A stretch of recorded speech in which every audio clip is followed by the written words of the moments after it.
जो इस कार्यक्रम से जुड़े हैं, मुझे देख रहे हैं, सुन रहे हैं, सबको मेरा प्रणाम। इतनी बड़ी संख्या में आपका हमें आशीर्वाद देने के लिए आना, विरोधियों की नींद आज खत्म हो गई।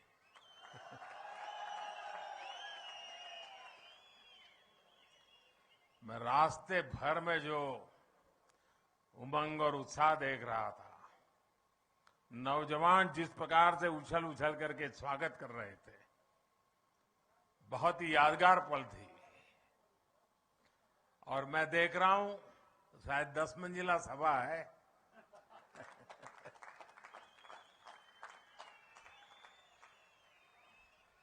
आज सोलन ने पूरे देश को संदेश दे दिया है, हिमाचल में एक बार फिर डबल इंजन सरकार,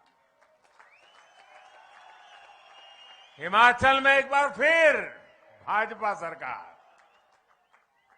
साथियों, माता शूलिनी देवी के आशीर्वाद से सोलन ने अपनी पहचान मशरूम सिटी और लाल टमाटर की वजह से रेड गोल्ड के नाम से भी बनाई है।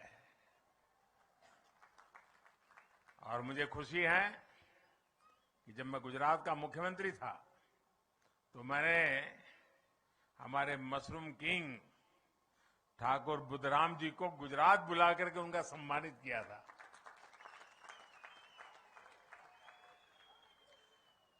साथियों, यहां के रास्ते, यहां की दुकानें, यहां के लोग, हर कोई जब मैं यहां आया, सारी पुरानी बातें याद आना बहुत स्वाभाविक था। ये हमारे लखविंद्र राणा यहां बैठे हैं, हम दोनों इतना ट्रैवलिंग करते थे पहले। एक साथ बहुत दौरा होता था मेरा। लखविंद्र हमेशा मेरे साथ में रहा करता था। और ये सोलन मॉल रोड पर हमारे मनोहरलाल जी के चने,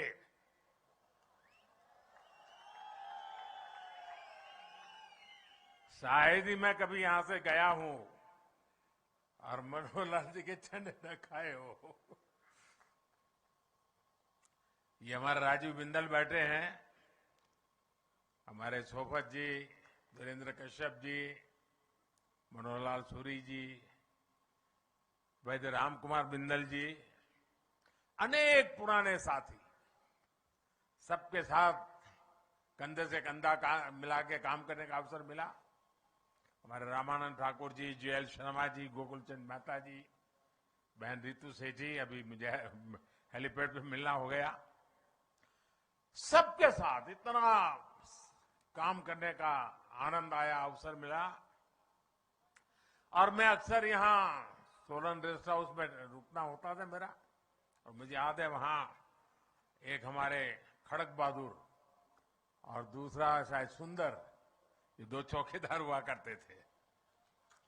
सोलन ने मुझे खूब खिलाया भी है और सोलन ने मुझे बहुत कुछ सिखाया भी है। और इसलिए मैं सोलन का डबल कर्जदार हूं। और इसलिए मुझे हिमाचल में डबल इंजन की सरकार आप सबसे आशीर्वाद से बनेगी, ये पूरा विश्वास है, आपके प्यार पर विश्वास है। साथियों, हिमाचल में बिताए लंबे समय की जो स्मृतियां, वो आज भी मुझे हिमाचल की तरफ खींचती है। और ऐसा बहुत कम मिलता है कि कोई ऐसा प्रधानमंत्री हो जो एक राज्य को इतनी बारीकी से जानता हो। ये मेरा सौभाग्य है कि मैं हिमाचल के हर गली मोहल्ले को जानता हूं।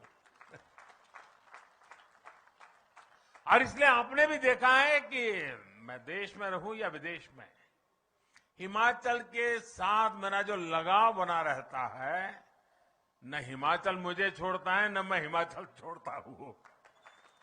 आपको मालूम होगा, कुछ दिन पहले मैं इजराइल गया था, तो इजराइल में मैं हिमाचली टोपी पहन करके कार्यक्रम में गया। तो लंबे अरसे तक चर्चा चली, कहां इजरायल, और ये मोदी जी हिमाचल में की टोपी पहन करके इजरायल में घूम रहे हैं। अभी कुछ महीने पहले जब मेरी नेपाल के प्रधानमंत्री जी से मुलाकात हुई तो मैंने उन्हें कांगड़ा की राधा कृष्ण की पेंटिंग उपहार के तौर पर दी थी। और दादा ऐसा ही नहीं है कि मैं ही हिमाचली वस्तुओं का उपहार सबको देता हूं, हिमाचल के लोग भी तो मुझे इतने सारे उपहार देते हैं। अब जैसे 2-3 सप्ताह पहले जब मैं केदारनाथ जी में था, दिवाली के एक दिन पहले, तो जो चोला डोरा मैंने पहना था, वो चोला डोरा मुझे हिमाचल की एक बहन ने भेंट किया था। और तब मैंने उनसे कहा था कि मैं किसी ठंडे कार्यक्रम में, ठंडी होगी जहां जाना होगा, मैं जरूर आपका एक जो गिफ्ट भी मुझे दिए मैं जरूर पहनूंगा। और मैंने पहना केदारनाथ में। देखिए, हिमाचल के लोगों का स्नेह अमूल्य है। इस ऋण को भी कभी मैं चुका नहीं सकता जी। मैं बार बार कोशिश करता रहूंगा, लेकिन हिमाचल का विकास करके, हिमाचल के लोगों का जीवन आसान बनाकर मैं अपना ये दायित्व निभाने के लिए हर पल तैयार हूं। साथियों, हिमाचल को आज जिसकी सबसे ज्यादा जरूरत है वो है राज्य को स्थायित्व देने वाली भाजपा सरकार। भारत ने 80 के दशक के बाद से 3 दशक तक 30 साल हमारे बर्बाद हो गए। आपने देखा होगा दिल्ली में अस्थिरता रही, सरकारें आती थी जाती थी, आती थी जाती थी, बार बार चुनाव होते थे, हजारों करोड़ रुपए का बर्बादी होती थी, न नीतियों में स्थिरता, सारा माहौल बिगड़ चुका था। इतना बड़ा देश, कई बार चुनाव हुए, देश का हजारों करोड़ रुपए का व्यय हो गया भाइयों। अगर यही स्थिति बनी रही, इस अस्थिरता के समय देश नीति के मामले में, निर्णयों के मामले में, विकास के मामले में पिछड़ गया और दुनिया भारत की तरफ से उदासीन हो गई। फिर देश के लोगों ने तय किया कि जब तक दिल्ली में स्थिर सरकार नहीं आती है, मजबूत सरकार नहीं आती है, भारत का भाग्य नहीं बदलेगा। और इसका नतीजा ये हुआ कि आप सबने, पूरे हिंदुस्तान ने 2014 में हमें इतने आशीर्वाद दिए, और हमने भी आपने जो जिम्मा दिया उसको 2014 से 2019 दिन रात मेहनत करके आपकी अपेक्षाओं को पूरा करने में कहीं पीछे नहीं रहे। और उसका परिणाम यह हुआ कि 2019 में दोबारा आपने आशीर्वाद दिया। साथियों, हमारे देश में जो छोटे छोटे राज्य हैं, वहां भी अस्थिर सरकारों का लंबा दौर रहा है। छोटे राज्यों ने इसका बहुत नुकसान उठाया है। लेकिन बीते वर्षों में हमारे पड़ोस में उत्तराखंड हो, गोवा हो, मणिपुर हो, अनेक ऐसे छोटे राज्य, उन्होंने अब स्थिर सरकार की तरफ अपना मुंह मोड़ लिया है और पूरी तरह सरकार को दोबारा लाना। और भाजपा सरकारें आज छोटे राज्यों में दोबारा जीत करके आ रही है। इतना ही नहीं, उत्तर प्रदेश में भी यही परंपरा हो गई थी, वहां के लोगों ने रिवाज बदल दिया, उत्तर प्रदेश में भी योगी जी की दोबारा सरकार ला दी। स्थिर सरकार में विकास भी तेज होता है और जनता के प्रति, अपनी जवाबदेही के प्रति भी सरकार गंभीर रहती है। जहां हर 5 साल में सरकार बदलने का ट्रेंड रहता है, वहां सरकारों में भी यही रहता है कि भाई क्या करना है, काम करो, कोई करने की जरूरत नहीं है। 5 साल के बाद तो ये हिमाचल वाले बदल देते हैं। इसके कारण वो भी चुनने के बाद उनको मालूम है फिर से जीतना नहीं है, तो वो कुछ करते भी नहीं है। इसलिए भी स्थिर सरकार के प्रयोग करने की बहुत आवश्यकता है भाइयों। तो मुझे खुशी है कि हिमाचल में जयराम जी की सरकार ने जो विश्वास हासिल किया है, उनकी पूरी टीम ने 5 साल के लिए जो काम किया है, उसी का नतीजा है कि मेरी आज ये दूसरी सभा है। इन दोनों सभाओं को कोई भी देख ले, बीजेपी की सरकार बनाना हिमाचल की जनता ने तय कर लिया है भाई। हिमाचल में भाजपा सरकार अपने कार्यों का हिसाब भी दे रही है और सरकार में वापसी के लिए भी उतनी ही प्रतिबद्ध है। और साथियों, हम ये भी समझना होगा कि अस्थिरता से फायदा किसका होता है। कांग्रेस के वर्षों के शासन में हमारे यहां ऐसे अनेक स्वार्थी तत्व और ऐसे अनेक समूह पैदा हुए, वेस्टेड इंटरेस्ट ग्रुप पैदा हुए, जो भारत को अस्थिर देखना चाहते हैं, जो हिमाचल जैसे राज्यों को अस्थिर देखना चाहते हैं, और इसलिए वो स्थिर सरकार होने ही नहीं देते, हवा फैला देते हैं। देश के छोटे छोटे राज्य हमेशा इन स्वार्थी समूहों के निशाने पर रहे हैं। कुछ झूठे वायदे करके, कुछ सीटें जीतकर ये स्वार्थी समूह सरकारों में आकर सिर्फ अपने हित साधते रहते हैं। ये लोग खुद को कट्टर ईमानदार कहते हैं, लेकिन सबसे बड़े भ्रष्टाचारी यही होते हैं। ये लोग समाज को तोड़ने के लिए, देश की एकता को तोड़ने के लिए साजिशें रचते हैं। हिमाचल को ऐसे हर स्वार्थी समूह से खुद को बचाकर रखना है, इनके खेल से खुद को बचाकर रखना है। आप देखिए साथियों, केंद्र में स्थिर सरकार बनी तो देश ने ऐसे ऐसे निर्णय लिए जिनका इंतजार देशवासियों को वर्षों से था।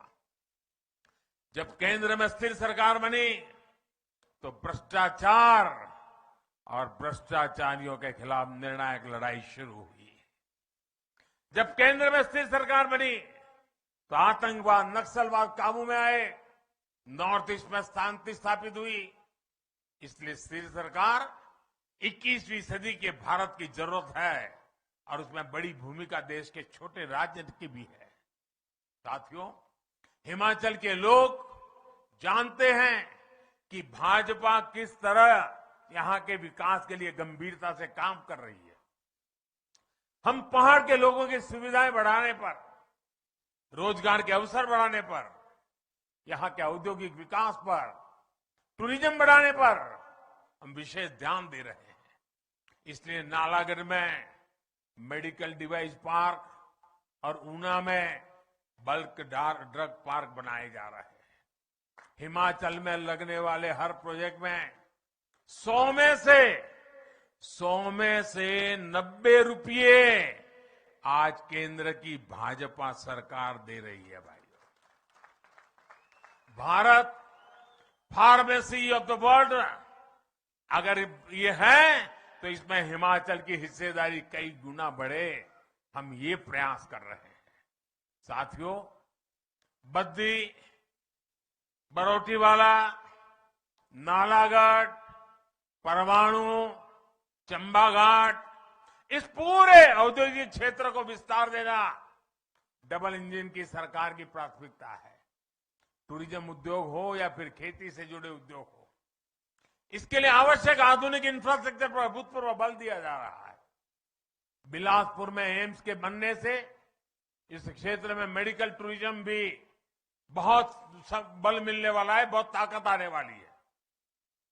परवाणु, सोलन, कैथलीघाट, शिमला, इस बाईपास से यहां के पर्यटकों को सुविधा होने वाली है।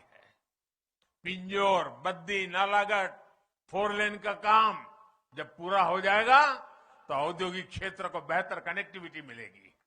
साथियों, सोलन से लेकर शिमला तक ये पूरा क्षेत्र वैसे भी शिक्षा और स्वास्थ्य के एक बड़े हब के रूप में विकसित हो रहा है। डबल इंजन सरकार इसी ताकत को बढ़ावा देगी ताकि हिमाचल आत्मनिर्भर बने, हिमाचल विकसित बने। भाइयों और बहनों, सोलन हो, शिमला हो, सिरमौर हो, ये फल और सब्जी की टोकरी कहे जाते हैं। यहां अधिकांश छोटे किसान हैं, छोटे बागवान हैं। कांग्रेस के लोग किसानों और बागवानों को लेकर बड़ी बड़ी बातें करते रहते हैं, लेकिन कांग्रेस का इतिहास हमेशा नागरिकों को धोखा देना, युवाओं को धोखा देना, बहन बेटियों को धोखा देना, वैसे ही किसानों को भी धोखा देना। कांग्रेस ने कभी देश के छोटे किसानों की परवाह नहीं की। जिस कर्ज माफी का कांग्रेस ने ढिंढोरा पीटा, उसमें भी कांग्रेस ने खेल कर दिया। उसका लाभ छोटे छोटे किसानों को बिल्कुल हुआ नहीं, नाम मात्र का भी नहीं हुआ। जबकि भाजपा सरकार छोटे किसानों की हर जरूरत को ध्यान में रखते हुए काम कर रही है। पीएम किसान सम्मान निधि के माध्यम से हिमाचल के किसानों के बैंक खातों में सीधे 2000 करोड़ रुपए ट्रांसफर किए। 2000 करोड़ रुपए इस छोटे से राज्य के अंदर, और इसका लाभ हिमाचल के 9 लाख से ज्यादा छोटे किसानों को हुआ है। 9 लाख किसानों के जेब में 2000 करोड़ रुपया पहुंचना यानी उनके जीवन में एक बहुत बड़ा बदलाव की ताकत लेके आता है। साथियों, हम हिमाचल के फल सब्जी सेक्टर में सहकारिता को बढ़ावा देने पर भी फोकस कर रहे हैं। किसान उत्पादक है, वही भंडारण का, कोल्ड स्टोरेज का मालिक भी हो और फूड प्रोसेसिंग कारखानों में हिस्सेदार भी हो, इस पर हम बल दे रहे हैं। एफपीओ यानी किसान उत्पादक संघों का निर्माण इसी उद्देश्य से किया जा रहा है। सैकड़ों छोटे छोटे किसान, बागवान मिलकर बड़ी ताकत बने, इसके लिए नाबार्ड से करोड़ों रुपए दिए जा रहे हैं। दिसंबर 8 के बाद जब फिर डबल इंजन सरकार काम संभालेगी, उसके बाद इस काम को और ज्यादा गति दी जाएगी और तेज किया जाएगा। यहां के सेब, यहां की सब्जियां, यहां का दूध किसान रेल से बहुत कम भाड़े में देश के बड़े बड़े बाजारों तक पहुंचे, इसके लिए भी काम चल रहा है। साथियों, हम कैसे किसानों का, बागवानों के हित की चिंता करते हैं, इसका एक और उदाहरण आपको देना चाहता हूं। दुनिया में पहले कोरोना के कारण और फिर लड़ाई के कारण खाद के दाम, फर्टिलाइजर के दाम कई गुना बढ़ गए, लेकिन डबल इंजन सरकार ने किसान पर बोझ नहीं पड़ने दिया। आपको जरा सुनना चाहिए और इन चीजों को याद रखना चाहिए भाइयों। शायद आप तक ये बात पहुंची नहीं होगी। आज यूरिया की एक बोरी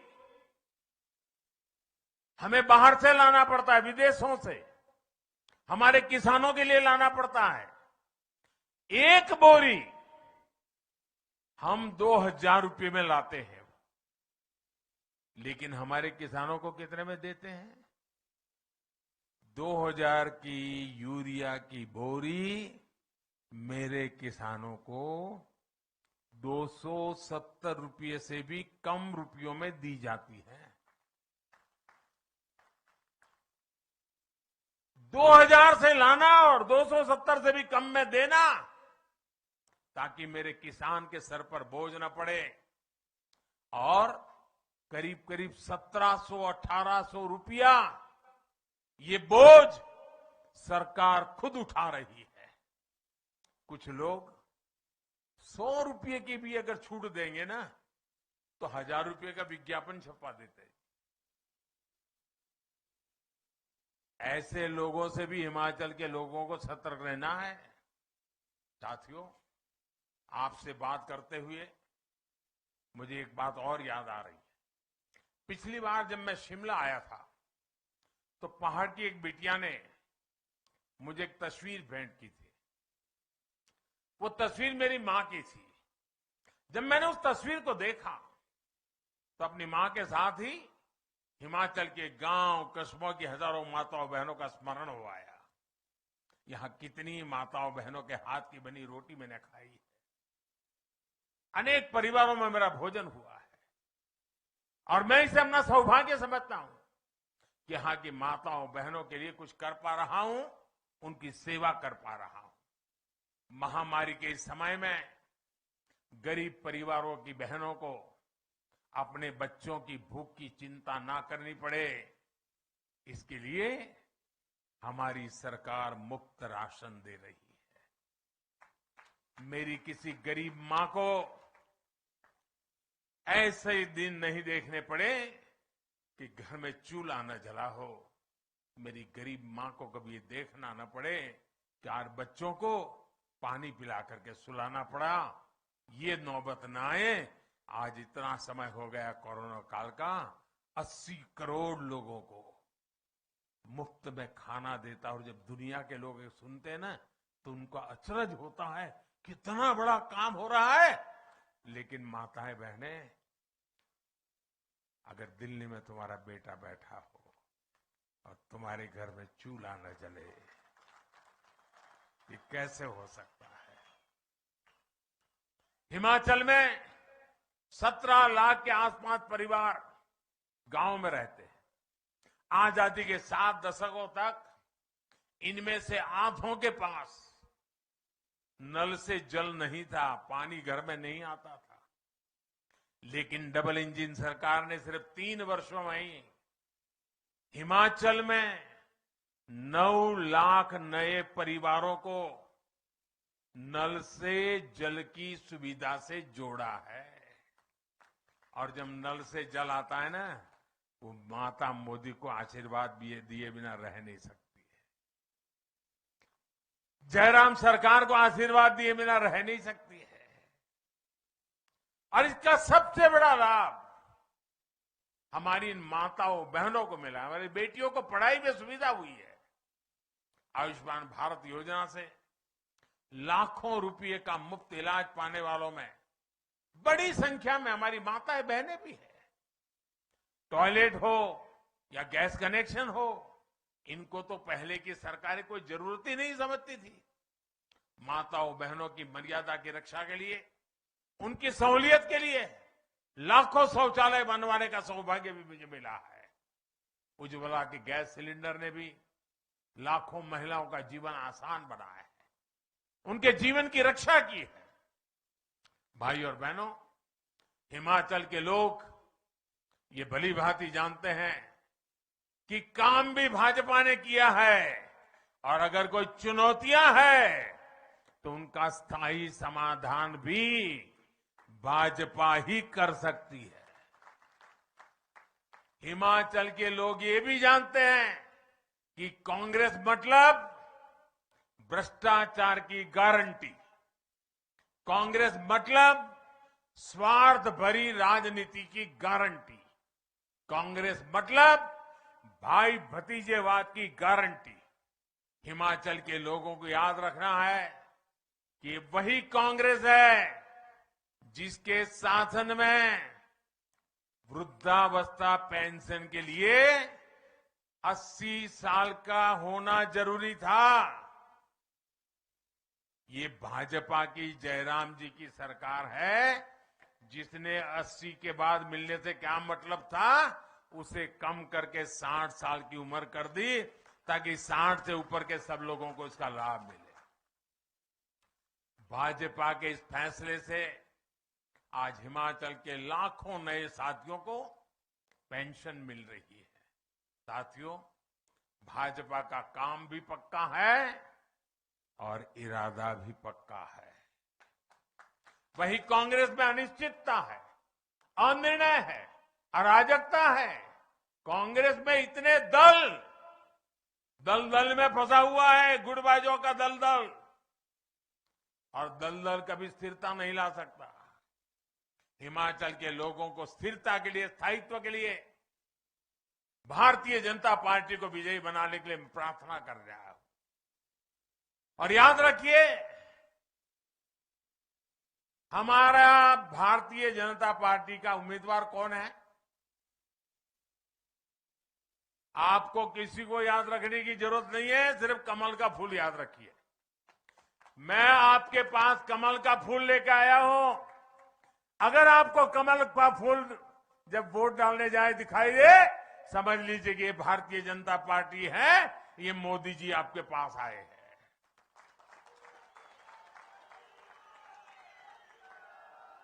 आपका एक एक कमल के फूल पर जो वोट पड़ेगा वो सीधा मोदी के खाते में आशीर्वाद के रूप में आएगा। गांव गांव घर घर जाकर के मैंने जो बातें बताई है, बताओगे आप लोग? जरा जोर से बोलो तो सुनाई देगा। घर घर जाओगे? घर घर जाओगे? मेरी बात बताओगे? जितना मैं कह रहा हूं कहोगे? दोबारा सरकार क्यों चाहिए समझाओगे? हिमाचल जैसे राज्य को प्रगति करने के लिए स्थिरता की क्यों जरूरत है समझाओगे? दिल्ली में मोदी हो तो यहां भी मोदी को मजबूती मिलनी चाहिए कि नहीं मिलनी चाहिए? होना चाहिए कि नहीं होना चाहिए? आप घर घर जाएंगे? अच्छा, मेरा एक काम करेंगे आप लोग? जरा जोर से बताइए तो मैं कहूं। दोनों हाथ ऊपर करके बताइए, मेरा एक काम करेंगे? सब लोग करेंगे, जो ऊपर हैं वो भी करेंगे। अच्छा, मैं काम आपको बताता हूं। देखिए, आप हिमाचल में घर घर जाइए और उनको जाकर के इतने कहिए कि मोदी जी आए थे, उन्होंने आपको प्रणाम कहा है। मेरा प्रणाम पहुंचा दोगे? पहुंचा दोगे?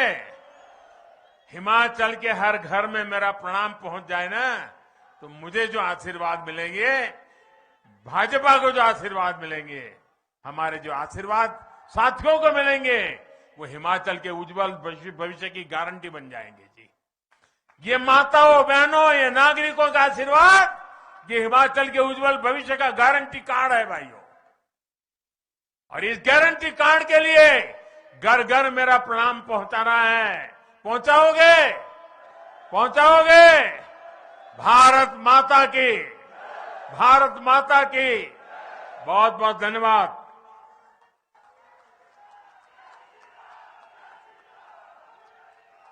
आपका बहुत बहुत आभार मान्यवर।